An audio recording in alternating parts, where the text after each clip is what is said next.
शाल शादी खाना आबादी थिए हिया दुआ जिंदगियों खुश खुश गुजारने था कयूं रब के सदा जिंदगियों खुश खुश गुजारने था कयूं रब के सदा शाल शादी खाना आबादी थिए हिया दुआ शाल शादी खाना आबादी थिए हिया दुआ जिंदगियों खुश खुश गुजारने था कयूं रब के सदा शाल शादी खाना आबादी थिए हिया दुआ ओ शादी सुन्नत रसूलुल्लाह जी ए दोस्तो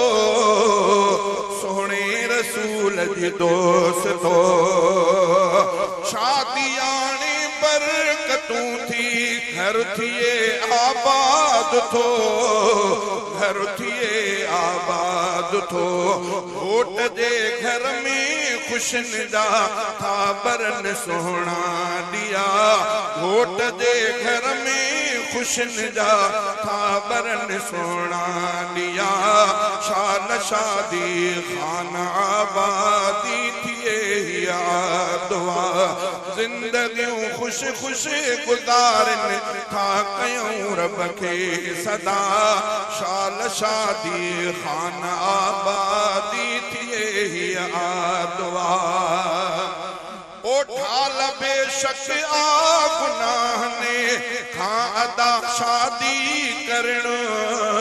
हा अदा शादी करण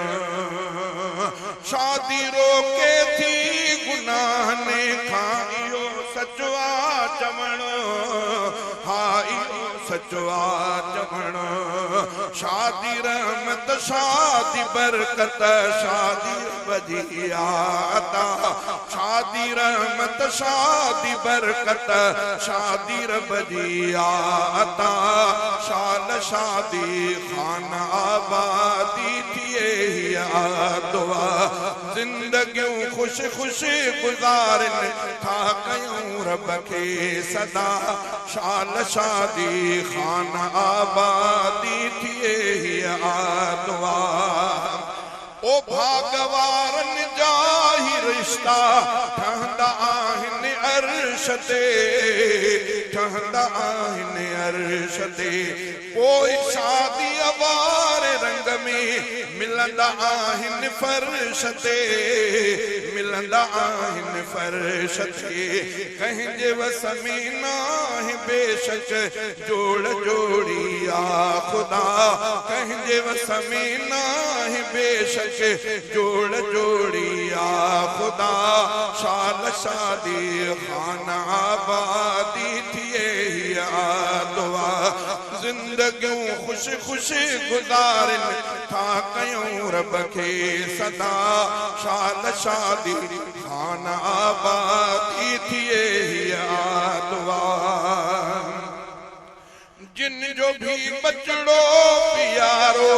घोट थींदो आ जॾहिं घोट थींदो आ जॾहिं खूब बाबे ऐं अम्मा जा नीण ठरंदा आहिनि तॾहिं नीण ठरंदा आहिनि तॾहिं अॼु बि घोटनि जानियुनि अॼु बि घोटनि जा